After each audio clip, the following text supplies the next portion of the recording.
Social ಮೀಡಿಯಾದಲ್ಲಿ ಯಾರು ಯಾವಾಗ ಹೇಗೆ ಬೇಕಾದರೂ ಫೇಮಸ್ ಆಗಬಹುದು. ಒಂದೇ ಒಂದು ವಿಡಿಯೋ ರಾತ್ರೋರಾತ್ರಿ ಸ್ಟಾರ್ ಮಾಡಿಬಿಡಬಹುದು. ಇದಕ್ಕೆ ಬೆಸ್ಟ್ ಎಕ್ಸಾಂಪಲ್ ಅಂದ್ರೆ ಬೆಳ್ಳುಳ್ಳಿ ಕಬಾಬ್ ಚಂದ್ರು ಮತ್ತು ರಾಹುಲ್. ಆದ್ರೀಗ ಚಂದ್ರು ಹೋಟೆಲ್ನಲ್ಲಿ ಹೆಡ್ ಕುಕ್ ಆಗಿ ಕೆಲಸ ಮಾಡುತ್ತಿರುವ ನಾಗರಾಜ್ ಎಂಬುವವರು ರಾಹುಲ್ ವಿರುದ್ಧ ತಿರುಗಿ ಬಿದ್ದಿದ್ದಾರೆ. ಈ ವಿಚಾರ ಸದ್ಯ ಸೋಷಿಯಲ್ ಮೀಡಿಯಾದಲ್ಲಿ ಸದ್ದು ಮಾಡುತ್ತಿದೆ. ಇಲ್ಲಿ ಯಾವನು ರಾಹುಲ್ ಅಲ್ಲ, ನಮ್ಮ ಬಾಸ್ ಚಂದ್ರಣ್ಣ.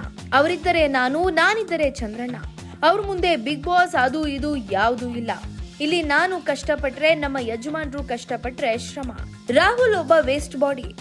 ಇದೇ ವಿಡಿಯೋದಲ್ಲಿ ಶ್ರಮಜೀವಿಗಳನ್ನ ಬೆಳೆಸಿ ವೇಸ್ಟ್ ಬಾಡಿಗಳನ್ನಲ್ಲ ಅಂತ ಖಾರವಾಗಿ ಪ್ರತಿಕ್ರಿಯಿಸಿದ್ದಾರೆ.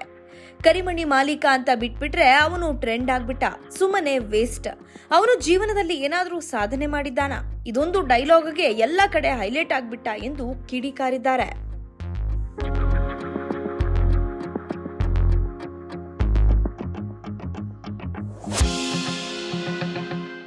ಬೆಂಗಳೂರಿನಿಂದ ಮಂಗಳೂರುವರೆಗೆ, ಬೀದರ್ನಿಂದ ಚಾಮರಾಜನಗರದವರೆಗೆ ನಿಮ್ಮ ಸುದ್ದಿ ನಿಮ್ಮದೇ ಭಾಷೆಯಲ್ಲಿ. ಕರ್ನಾಟಕ ತಕ್.